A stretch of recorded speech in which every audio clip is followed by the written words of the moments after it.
Good morning. Welcome to the Dead 3 Coaching Podcast. It is Monday morning, day off for us here in the States, and thought it would be a good time. I've been running around doing errands and house projects. It's fairly early in the morning. It's not too early in the morning, but as I was doing these projects, I was doing some reading. I was doing all these different things this morning.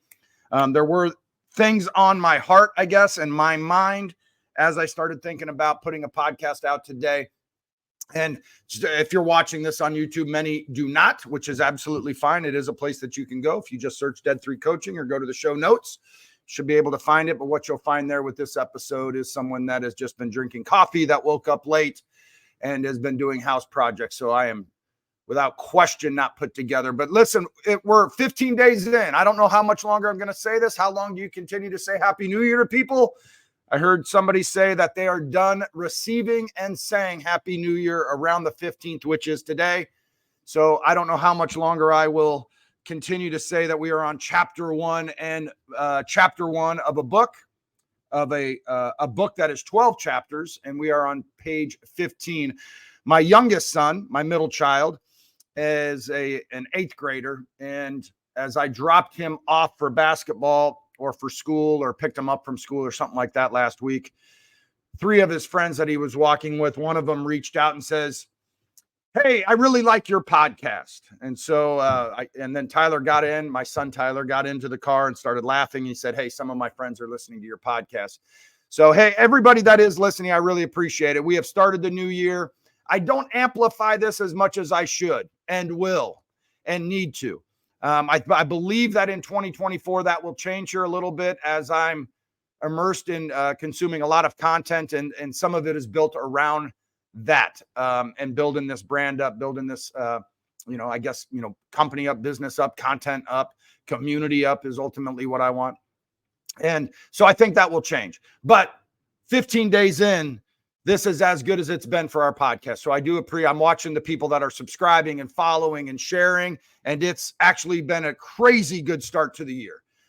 So all it takes, if you're listening to this on Spotify, which the numbers say most of you are, there's a follow button right there. If you could just click that follow button, it does help us actually quite a bit in terms of how things bubble up and the recognition and kind of how this shows up in the menu of things on Spotify. So I really thank you. Hey, I want to jump right into it. This is going to be very sport focused and oriented, but there is a business lesson in here. There are 5 things I want to get into. And this is, again, I feel like I'm very aware of what's going on. My wife would say I have no clue what's going on. She means that jokingly, that I have selective hearing that maybe husbands do. But I am very kind of aware of what's going on and being observant to leadership and messaging and communication. And then I'm always trying to kind of figure out that story and how it impacts me, how it impacts my teams, how it impacts my children, my wife, my community, my friends, like all that. Like I'm just kind of wrapped up in that. And I'm very aware, I think, or I try to be very aware of what is going on. But here's a story that I've seen recently, sport focused. If you have people on your team athletically, let's say, and let's just paint this example. Somebody's a really good shooter in basketball. What you need to do as a coach, and I struggle with this, so we'll probably go around, and I do want to get to these 5 points, which I struggle doing sometimes. But the roles that you carve out for people athletically, if they're good at it, then you need to expand that role, give confidence to that role, make them feel good about that role, make them feel they can fulfill the role, expand it, all that sort of stuff, that they are valuable, that if they want to contribute to the progress and execution of this team, then they need to do X. And you need to place them in that role. Now, place them in things that they're good at. Place them in things that they love. Place them in roles that they could be passionate about in terms of like, hey, my time, my focus, my attention, my education, my study in that particular role, because I'm going to crush it. This is how I contribute. You're always selling as a coach. Vision, contribution, the wins, the purpose, why, like what we're doing, where we hope to get to, you're always selling it. And you've got to sell the roles of the individual on how they contribute to that outcome. So if somebody is a shooter, let's say in the game of basketball, and that's their role, like, hey, you're really good at this. Okay. My encouragement to you as a coach, if that's what you do, but we are pivoting here to a business context as you build your business teams, is you've got to give that person so much confidence. If that's the role, if they're good at it, if it's their role, if you need it, if they're passionate about it, if they are expanding it, if they are training to get better at it, if they are studying to understand the depths of it, give them as much confidence as you can. You have to understand, in the world of basketball, shooting a basketball, if you're really, really good, if you're really good, you're missing 6 out of 10 shots. If you're elite and if you're at the best, you're missing 5. So what do you do as a leader, as a coach, on the ones they miss? A friend of mine that coaches Division I basketball says, hey, if it's a bad shot, it's a bad shot, even if he makes it. It can't all of a sudden be a bad shot when he misses it and not when he makes it. If you can't be a coach that says, man, that's a hell of a shot. Great job, great job, great job, when they make it. If it's a bad shot, it's a bad shot. You understand what I'm saying? So I say this because I've just seen, like, if you're really good at something, I've just seen so many coaches, not so many, I've seen coaches where, hey, this is your role, this is what you're good at. And then when it doesn't go well, when they miss 2, 3, 4 shots, if that's their role, and that's the context of this conversation, that it's blistering them, it's really critiquing them in a manner that, hey, that's a horrible shot, like blah, blah, blah, even when it's not. It's a good shot if I make it. It's a bad shot when I miss it. So you have somebody that is fulfilling a role. You agree on the role. You acknowledge that this person is great at that role. And then when it doesn't go great for them, you get after them. You are demeaning. It's a phrase that I've been talking with people about. You're demeaning to them in that role. You're critical of their execution in that role, when this is the reality that you have to consider as a coach and a leader, is that is your role. You have proven that you're great at it. And because of that, I'm going to lift you up. I'm going to lift you up so you excel in that role. So I expand it because we need it. I don't want to do anything as a leader and coach that, as it relates to winning and getting a win and pushing the organization further along, to diminish you or have you hesitant or have you feel that you have to look over your shoulder, walk on eggshells within something you're great at when it doesn't go your way. You have to understand that as a coach and leader. So now, what I want to do is lift you up when things don't go bad. Hey, it's okay. You are great at this. I know the first 2, 3 have not gone well, but I believe in you. We believe in you. And the shots you're taking are exactly what we need. And if we lose this game with you taking and getting after the shots that you clearly can do, and it's your role and you're that good at it, then I'm fine losing. Or we need to adjust it some. Maybe we adjust. We don't adjust after a few minor setbacks. Now, if you've listened to this, we're 9 minutes in, you know where I'm going to pivot. This is you as a business coach. This is you leading your software, your sales, your client list, that you put people in the right role. So we were talking about good to great, I believe, where we talk about the right people on the bus. Once you get the right people on the bus, then obviously, you all know this, you get them in the right seats on the bus. Once you get them in the right seats on the bus, then you do everything you can to encourage, to coach, to lead, to uplift, to give confidence, to give acknowledgement, to give celebration for the role that they're performing. You do not bring down, you do not lessen the confidence they may have. You do not have them looking over their shoulder. You uplift, you encourage, you expand, you celebrate, even when there is a storm. The example I think about when I kind of talk about this and talk about it here, talk about it with other people, and actually talk about it with my children, because there's my son, my oldest son, man, he really knows what's going on in the NBA, and his history of it and his study of it is crazy. Actually, he loves it.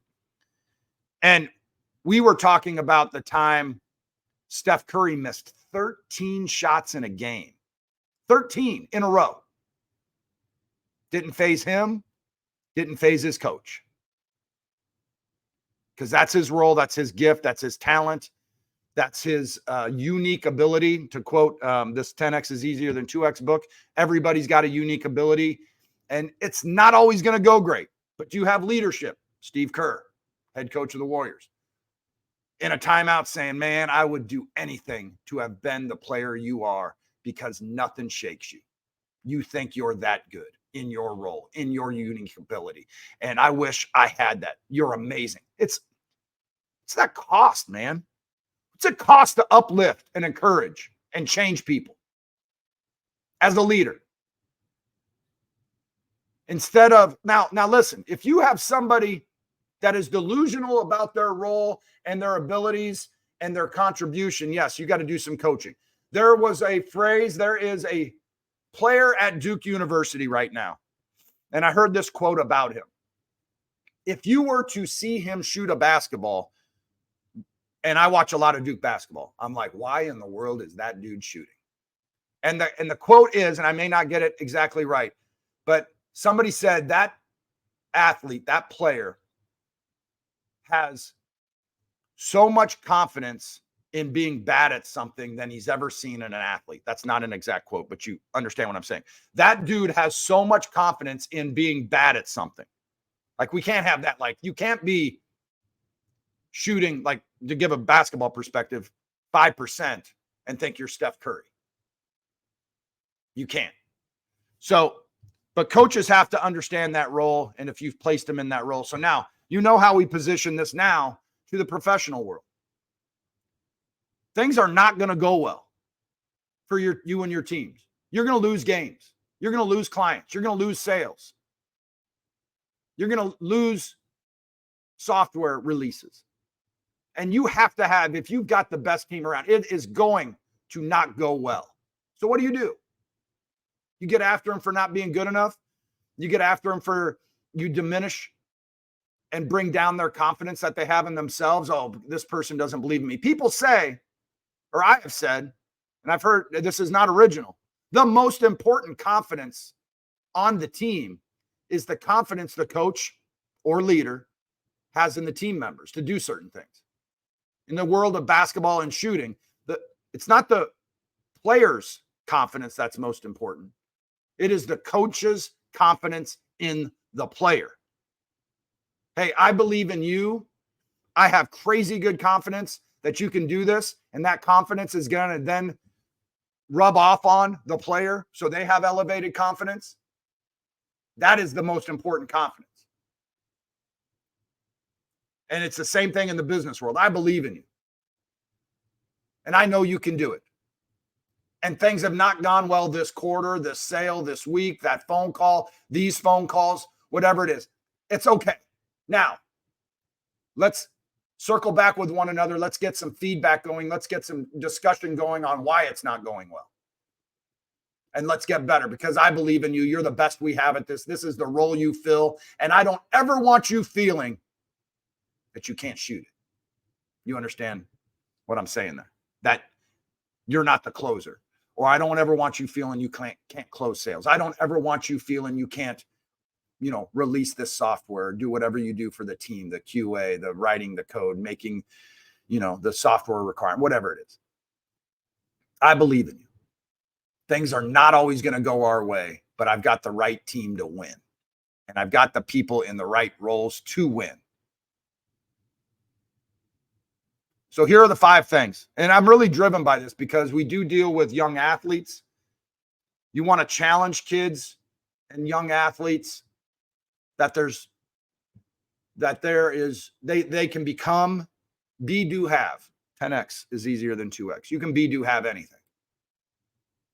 You got to get concentrated focus. That's the whole 10X principle that I'm into now. If you've listened to the podcast, I did finish the book. It's an amazing book. Go get the 10X is Easier Than 2X by Dr. Benjamin Hardy. Go get that book.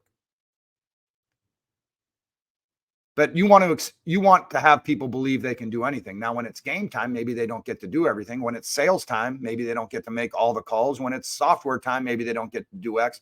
Are you willing? Are you eager? Are you passionate? Are you putting in the work? Do you deserve it? Have you earned it?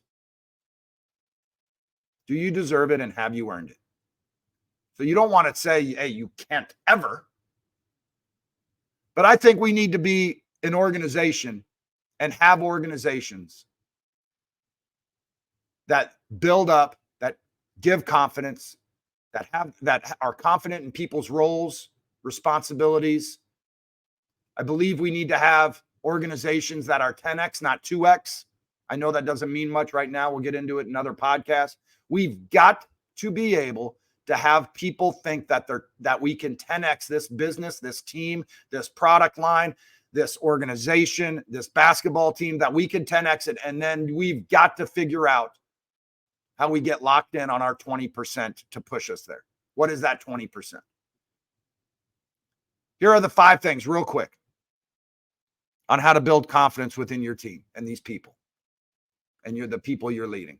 And I'm going to go through them quick. I'm just going to give the titles, and then we're going to come back real quick over 5 or 10 minutes and just talk about it. But 1 is just recognition and appreciation. 2 is clear communication from the leader to the coach, to the staff, to the people we're leading. 3 is just empowerment and autonomy. 4 is skill development, get them better. And 5, you got to give the feedback. So recognition and appreciation, if you know anything about me, and I've said this professionally with what I do for a living, man, if I'm not a cheerleader, if I'm not recognition, encouragement, appreciation, contribution, value, then I need to get a new job. Like I believe we should hang our hat on the celebration of the work we're doing. And so you take the people that are really good at shooting a basketball, selling a car, working with clients, getting clients.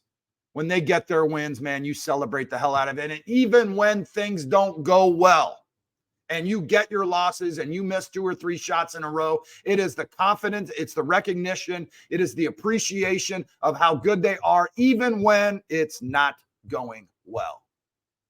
Hey, buddy, I know that you've missed 3 shots, but those are the best shots that we could get. And it's your role. And that's what you do really well. And I want you to know that I believe in you. And you know what? If you get those opportunities again here in the second half, you better take them or you're coming out. Oh, I had this exchange with an athlete, and I forget what game it was. And for those that listen, it doesn't matter who we were playing. One of our players who is new to our team and is understanding the values and how we talk and communicate and how we encourage and how we carve out roles was playing this game. And we were playing a game. It was a Christmas tournament, actually, at a local high school around here. And we were playing this Christmas tournament. And this athlete who is new to our program was playing well. And when he's playing, and he's really good. And I really love him, and how he's endured himself to our community, to our program, to the school, to his teammates has been really enjoyable to watch. Really love this kid. And he had turned it over twice in a row by trying to make passes to his teammates that they couldn't handle. They weren't in a position to do anything with it. It was a wrong spot for them to receive the ball, etc. So the leadership lesson there is, man, you want to give the ball, the phone call, the sale, the handoff, whatever it is, to the people that can execute on winning in that spot. So essentially, he was giving the ball to players that couldn't do anything with the ball in that spot, or their opportunity for success, contribution, and moving us towards winning wasn't good in that spot. He did it twice in a row in a very close game that we ultimately ended up winning.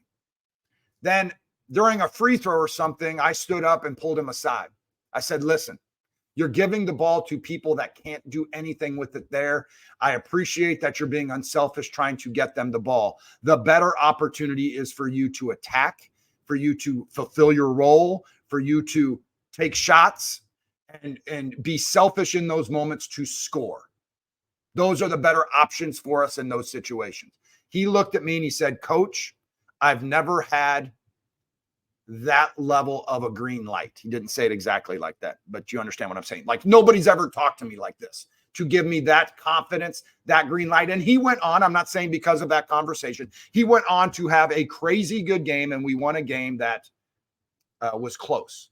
Like, I'm not saying we shouldn't have won it, but it was a close game that we could have won, and we ended up winning. And I'm not saying it's because of that conversation. All I'm saying is, man, find your opportunities to build up your team, your people, and give confidence to people. Give them a green light, even when it's not going well. Even when there are 2 losses on the board, 2 turnovers in a row in a heated contest. I believe in you. This is what you can do better. And that's bullet point number 5 on feedback. But you've got to recognize and appreciate people, even when they're losing, and even when the losses are mounting, and even when the score isn't in your favor in terms of sales. I believe in you. Now let's get better. So let me jump to 4, skill development opportunities. Yeah, like, let's get you better, because you're really, really good at it right now. But I also see these 3 or 4 things that we can do better. It's so easy just to get after kids and be demeaning. It's so easy in the business world to be demeaning when losses pile up, when shots don't go in, when the clients don't call back. It is so easy to be demeaning. Uplift, encourage, acknowledge, recognize, celebrate. And here's the other one. Be demanding. I am the most demanding guy around when it comes to some of this stuff. I hope, and I was talking with some families recently, I hope that I am demanding without being demeaning. You have to figure out what demeaning is. And that's where my mind is, right? Like, we can't be demeaning. You've got to be demanding, though. I'm going to be demanding that the people that I'm around and the people I lead and the people I coach, etc., I'm going to be demanding that they've got greatness in them, that they have no idea they have it in their tank and in their soul. And I'm going to do everything I can to get it out, because there is greatness in them. I'm not going to be demeaning. I'm not going to pull the people that I need to have confidence down in their role. Shooting, handling, selling, closing, getting clients, cold calling, podcasting. No, I'm going to lift you up. I'm going to lift you up because you kill it at this.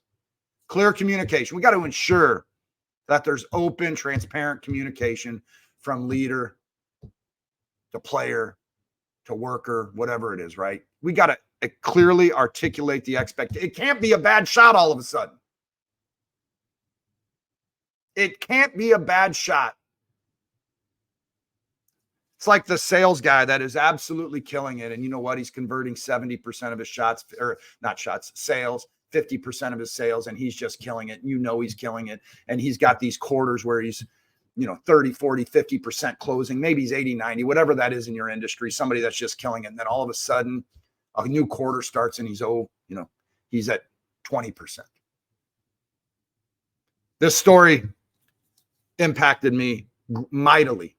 When I was in my early 20s, I worked at a company called Dial America. I don't have any idea if they're still around. It's been 30 plus years. I doubt it in this day and age that they would still be around. But in order to get through college, I did telemarketing. And I was on that phone all the time, 4 nights a week, 5 hours a night sometimes, getting sales, selling magazines for the Special Olympics and the Diabetes Association, whatever it was back then. And I could probably, if I sat down and had to write the script 30 years later, I'm sure I could. Every single night in a building, one of the taller buildings in the area in Salt Lake City, Utah. Hi, I'm George Evian. I'm calling for Dial America and the Special Olympics of Utah. I can probably still do it. And I remember the guy that ran the organization, the operation for this branch in Salt Lake City. I remember I was one. Listen, I was one of their best. Me and my buddy that did this, man, we'd go in there 4 hours a night, 5 days a week, whatever it is, 20 hours, and we would crush it. We crushed it. I could sell magazines for the Special Olympics. I could cold call. It was great. We were good. Then I remember having for this gentleman that ran the branch listening in on the calls. And I did not do a good job. And maybe I got 5 or 6 calls. And I remember him just destroying me publicly in front of like 30 people. And I just sat there and said, what an asshole. And then my productivity goes down. Then I want to get out of there. Then I'm thinking, then I'm trying to find jobs waiting tables because you don't like, I don't need this really. You understand? Hey, George, come here for a second. Hey, these last 4 phone calls didn't go. Here are 3 or 4 things I think you can do better. Right? I still remember that 30 years later. It's not what you tell people or all this sort of stuff. I don't remember the exact quote. People are always going to remember how you made them feel. People are going to remember how you make them feel. And I remember exactly 30, 35 years later, I'm 51, 21 years old, whatever it is, 30 years ago. Man, I remember how that guy made me feel, and I was good at it. What he should have done is encouraged. And I remember the gentleman, still remember his name. His name was Todd, coming over to me, and he was kind of the assistant coach. He pulled me aside and said, man, I'm sorry. That was not handled well. And I'll take care of it, or something like that. Didn't matter, man.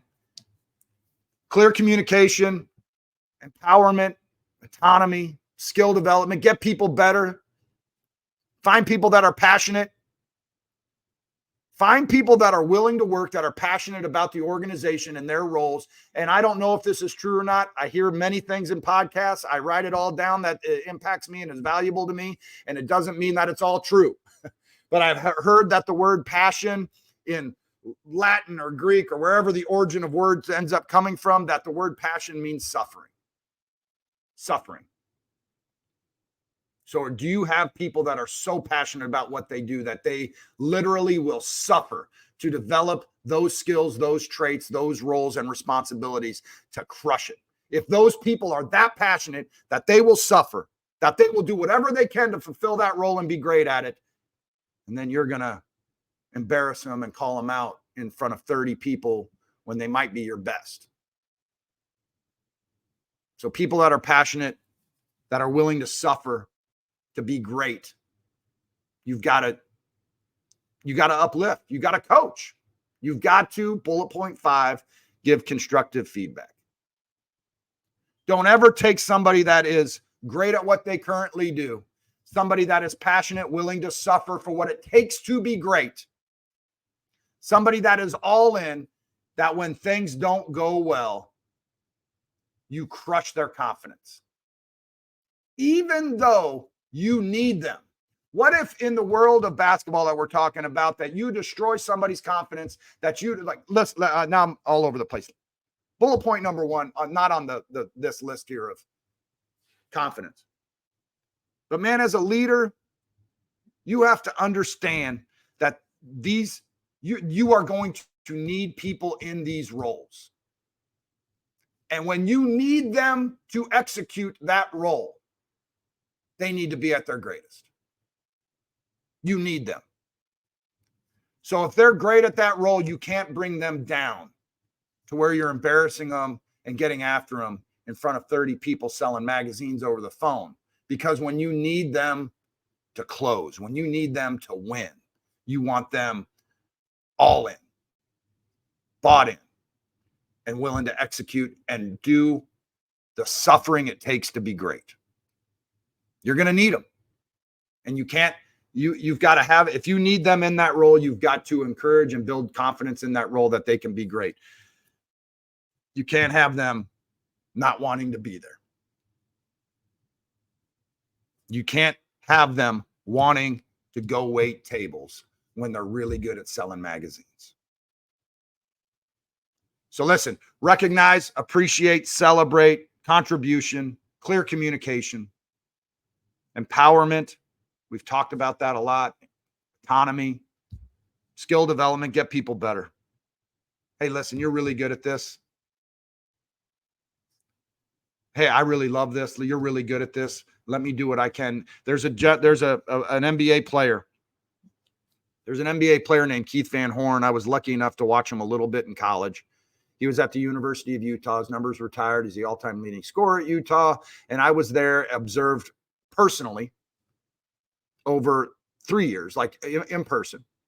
watching him work and get better. And then his fourth year, his senior year, I watched from a distance on TV and some friends in the area, etc.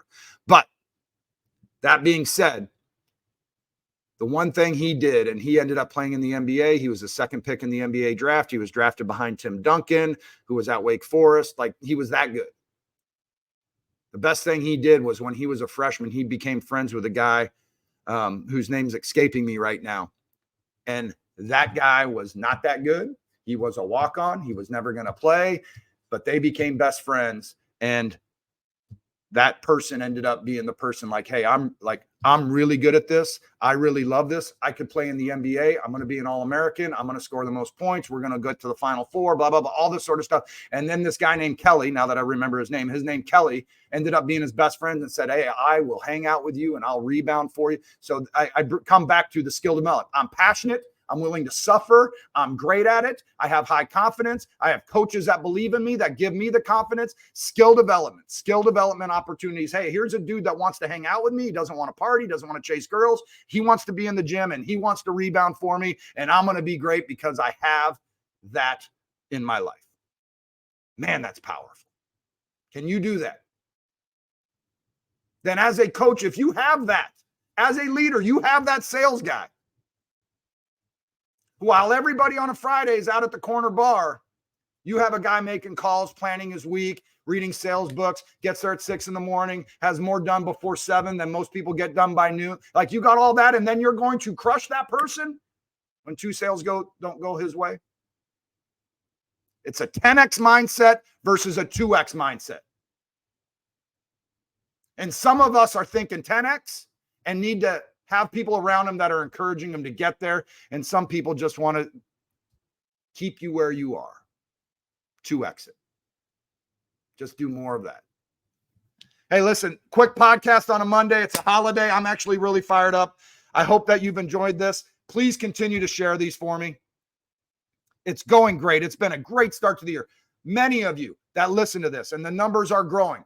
And we've almost doubled in 15 days what we typically do on this podcast. And it's because of you. It's because you're listening to it. It's because you've made it this far. So do me a favor. If you're listening to this on Spotify or Apple, just do one thing for me. Go click follow. Go click follow on Instagram. It costs you not on Instagram, on Spotify. It costs you nothing and helps us out quite a bit. Listen, have a great start to your week and have a great January. You're 15 days in. I hope you're crushing it. Take care.